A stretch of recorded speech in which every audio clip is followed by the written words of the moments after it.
Bonjour tout le monde, je m'appelle Arnaud Brunel, je suis infirmier aux soins intensifs au CHU Tivoli et vice-président d'Assise Nursing. Bonjour, je m'appelle Virginie Collens, je suis infirmière aux soins intensifs du CHU Tivoli également.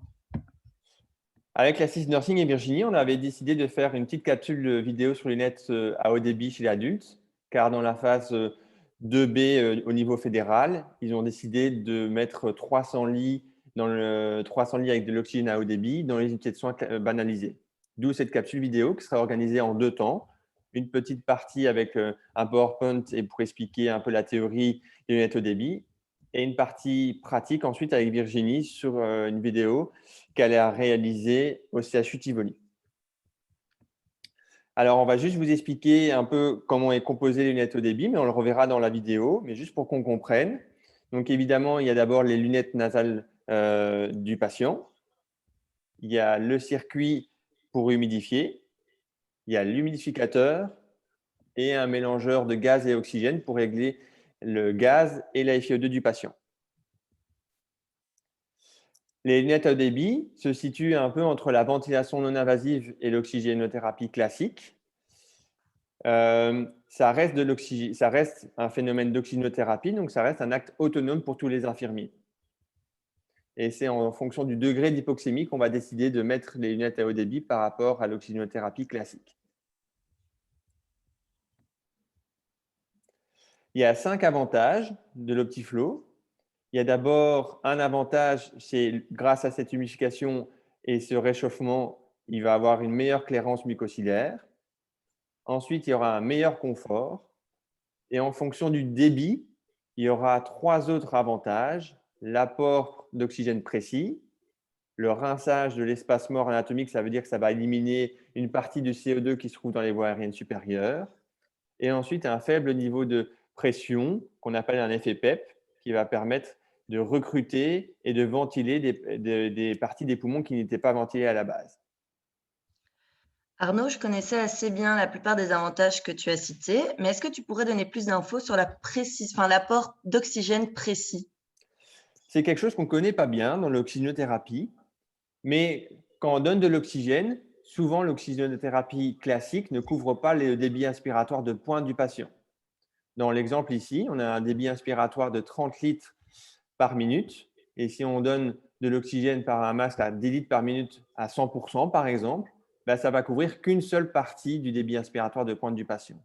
Et donc, le patient va respirer de l'air qui se trouve dans la pièce, où l'oxygène se retrouvera à 21%, ce qui va diluer en grande partie l'oxygène du patient. Et donc, le patient, vous pensez que vous lui donnez 100% d'oxygène, mais en fait, il en reçoit réellement au niveau des poumons, il n'en reçoit pas 100%. Et c'est l'un des avantages de l'Optiflow, c'est que ça va couvrir le débit inspiratoire a priori de pointe du patient. Même si on verra par la suite que des fois, malgré des débits très élevés, ça ne va pas couvrir totalement tout le débit inspiratoire de pointe du patient. Et donc, c'est pour ça que c'est assez précis par rapport à cet FiO2. Ici, on voit qu'avec ce système, on arrive à une FiO2 qui est quasiment de 100%. Contrairement au no-rebracing mask, masque à haute concentration, ici, dans cette étude, sur banc, on arrive à 70 voire 75% des FiO2 de manière précise. Et au lit du malade, une étude publiée il n'y a pas longtemps, toujours sur ce no-rebracing mask, si on calcule vraiment la précision de l'oxygène, on arrive en moyenne à 65% des FiO2. Donc, Virginie, quand on travaillera, s'il te plaît, appelle plus le no-rebracing mask, masque à 100%, s'il te plaît. D'accord. Et du coup, maintenant qu'on connaît un petit peu plus, qu'est-ce qu'il faut régler?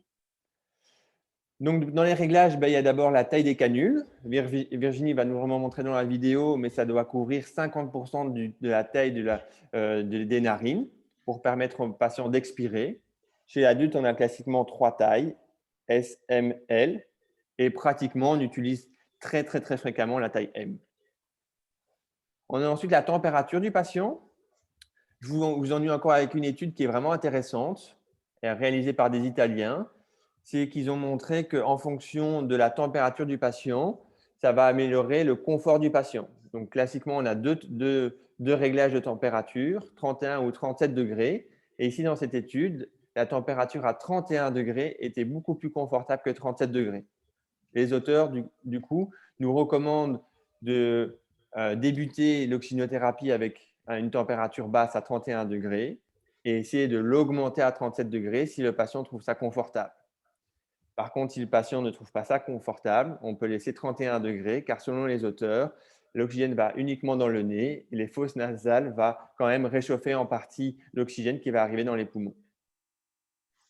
On a ensuite le débit, donc ce fameux débit qui va de 0 à 60 litres par minute. Si on utilise l'oxygénothérapie à haut débit, il faut utiliser des débits plus élevés, car comme on l'a vu dans les 3 avantages des lunettes haut débit, en fonction du débit, on va apporter une FiO2 précise, plus précis, pour couvrir ce débit inspiratoire du pointe du patient. On va augmenter ce niveau de PEP, ce niveau de pression, et l'élimination du CO2 dans les voies aériennes supérieures. Et donc, dans cette étude, clairement, quand on voit qu'on met des débits à 60 litres par minute, on va améliorer le travail inspiratoire du patient et on va améliorer l'oxygénation des patients. Pardon.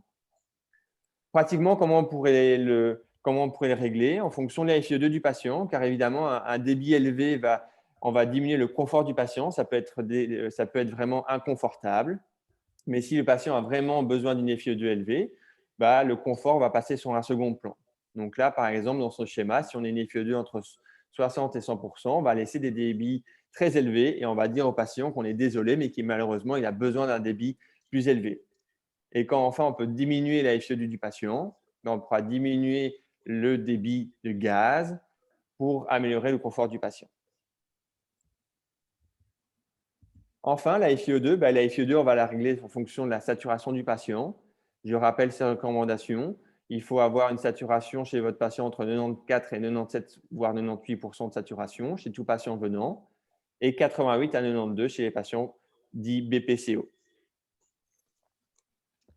Merci. Et donc, du coup, chez qui est-ce qu'on peut employer ces lunettes à haut débit? Donc, classiquement, on utilise les hauts débits aux soins intensifs depuis 4-5 ans chez les patients qui sont uniquement hypoxémiques. Donc, les patients qui ont une pneumonie ou un syndrome de détresse respiratoire aiguë. Il y a d'autres indications qui sont de plus en plus utilisées, comme par exemple pour faire des examens, fibroscopie ou par exemple une gastroscopie chez les patients qui sont peut-être un peu critiques, ou pour intuber les patients. Mais vraiment, l'indication phare, ça reste l'hypoxémie isolée. Et pour l'instant, on ne l'utilise pas encore chez les BPCO. Ça viendra peut-être dans les années futures. Et c'est réellement efficace? Alors, scientifiquement, il y a cette étude publiée dans le New England en 2016 où on a montré chez ces patients qui sont hypoxémiques et qui avaient un RDS non intubé que les lunettes haut débit permettaient de diminuer la mortalité par rapport à l'oxygénothérapie classique et à la ventilation non invasive. Et c'est depuis lors qu'on l'utilise de manière beaucoup plus fréquente aux soins intensifs. Chez les patients Covid-19, il y a quelques études qui commencent à être publiées et ces études démontrent que ça permet de diminuer le nombre d'intubations chez les patients par rapport à l'oxygénothérapie classique. On n'a pas vraiment encore d'effet sur la mortalité des patients. Néanmoins, les études sont encore préliminaires et ça manque certainement de puissance statistique pour le démontrer. Mais ça permet de diminuer quand même l'intubation chez les patients. On a cette étude-là aussi, qui est l'étude qui a motivé, à mon avis, nos décideurs de mettre des lunettes à haut débit dans les unités de soins, car cette étude publiée dans le Lancet le 5 octobre a montré que c'était sécuritaire de mettre les lunettes à haut débit dans les unités de soins et que ça pouvait également, alors du coup, diminuer l'intubation chez les patients. Et donc, si on arrive à évidemment diminuer l'intubation chez les patients, a priori, ça pourra avoir un effet de pronostic chez les patients. Maintenant qu'on s'y connaît un petit peu plus, quels sont les éléments de surveillance chez les patients? Alors, pour surveiller le patient, il y a un score qui est de plus en plus utilisé dans la littérature qui s'appelle le ROX Index. Je pense que comme infirmier, on n'est pas obligé d'utiliser uniquement ce score, mais les éléments qui sont dans ce score sont assez intéressants pour surveiller le patient. On a d'abord le rapport entre la saturation et la FiO2 du patient. Donc, si on doit augmenter de manière significative la FiO2 du patient, il faut commencer à s'inquiéter. Et enfin, en dessous, on a la fréquence respiratoire. Et donc, évidemment, la fréquence respiratoire, elle est également importante. Et je pense que c'est au-delà de la fréquence respiratoire, c'est la clinique de votre patient, comment il respire, qui vont vraiment influencer de savoir si votre patient se dégrade ou s'il répond bien aux lunettes à haut débit. Et donc, ce score, en fonction de ce score, il y a des seuils qui permettent de prédire de manière assez précise de savoir si le patient devra être intubé, donc admis aux soins intensifs. Je pense que ça, c'est plutôt peut-être lié avec l'activité médicale, donc avec les médecins.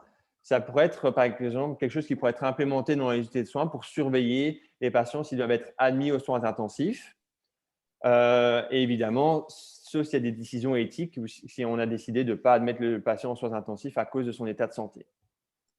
Évidemment, il n'y aura pas que ça à surveiller. Évidemment, c'est un score, mais il y a tout le reste. Il y a l'hémodynamique de votre patient qu'il faudra surveiller, évidemment, la fréquence cardiaque, la tension et son état neurologique. Un patient qui va devenir confus ou pire apathique doit évidemment vous inquiéter et appeler le médecin. Et donc, ce score, voilà, il y a des seuils qui sont mis dans la littérature chez les patients Covid qui permettent de vraiment définir chez les patients chez qui on va pouvoir prédire qu'ils vont être intubés. Et ce score également dans les unités de soins a été utilisé dans cette étude du Lancet et permet vraiment de prédire de manière assez importante les patients qui vont devoir être intubés et du coup admis aux soins intensifs. D'accord, j'ai quand même encore une question. Je pense qu'il nous trotte un peu tous dans la tête. Est-ce que ces lunettes à haut débit, vu qu'il y a un débit plus important, peut être dangereux pour nous les soignants? Alors, c'est une bonne question.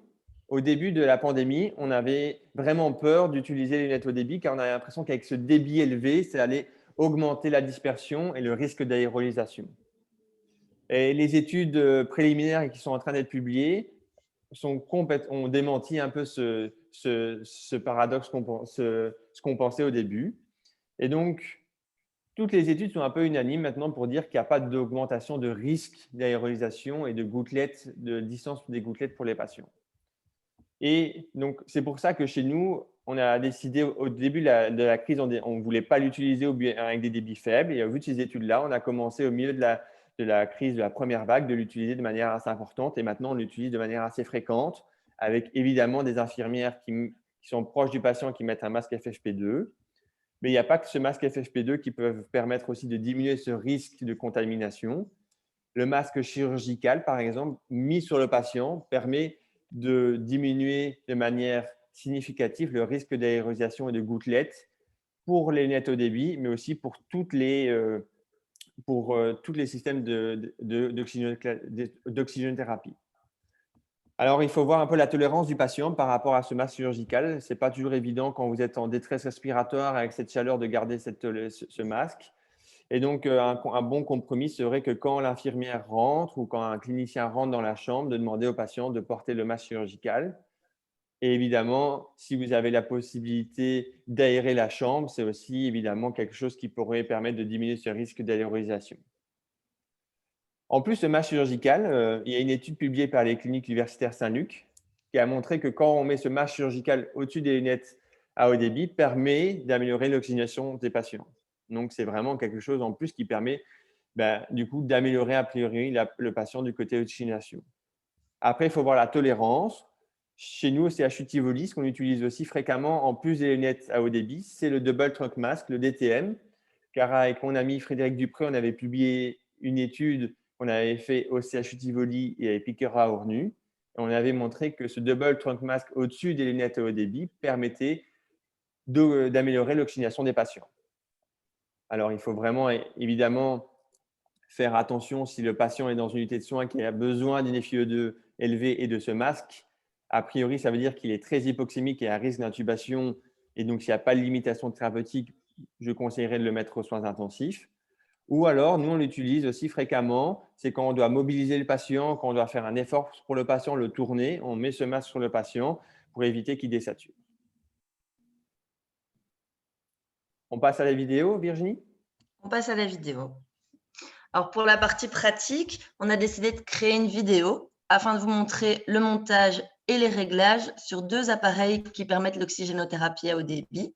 Donc ici, on va un peu balayer l'ensemble des grandes étapes, mais elle sera disponible sur le site de la CIS Nursing où vous pourrez regarder l'entièreté de celle-ci. Donc voilà, on a un patient avec une saturation en oxygène basse malgré le NRM. Donc, on va essayer de lui mettre des lunettes à haut débit. Donc, comme je vous disais, on va vous montrer 2 appareils. Donc, on a celui-ci qui a une connexion d'air et une connexion d'oxygène, avec au niveau des réglages, la FiO2 qui est réglée au niveau d'une roulette et le débit au niveau d'un débitmètre. Donc sur celui-ci, il y a aussi quelques petits câbles à venir brancher.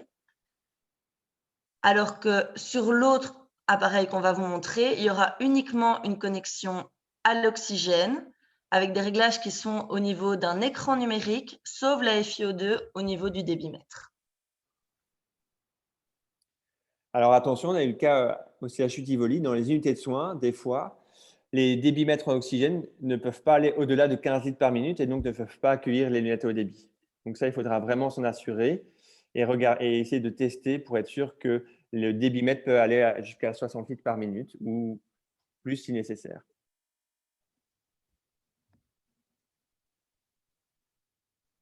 On va un petit peu passer plus loin.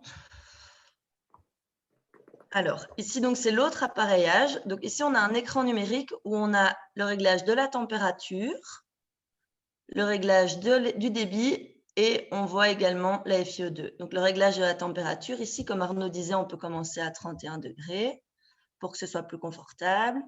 Le réglage du débit, entre 10 et 60 litres.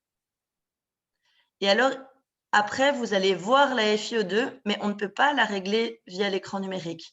Il va falloir la régler au niveau du débitmètre. Donc, en montant la bille, vous allez voir que la FiO2 s'affiche sur l'écran.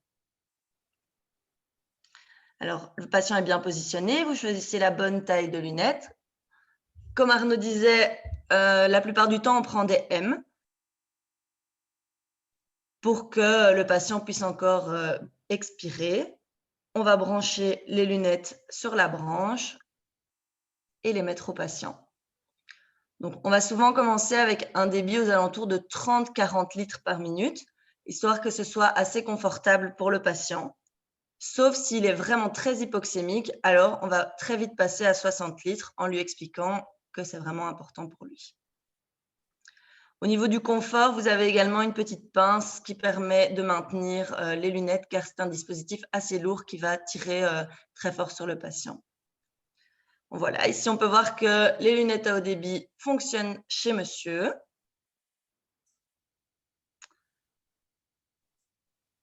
Alors on peut également lui mettre le DTM, par exemple pour les mobilisations. Et alors quand votre patient a une saturation qui remonte, qu'il est mieux, on va pouvoir diminuer en premier la FiO2. Et quand on atteint une FiO2 qui est en dessous de 60%, on va tout doucement pouvoir diminuer le débit de 10 litres en 10 litres. Voilà. Super, merci Virginie, c'était très clair. N'hésitez pas à venir sur le site de Assise Nursing. On est présent aussi sur tous les réseaux sociaux. À Merci bientôt. à toi. Au revoir.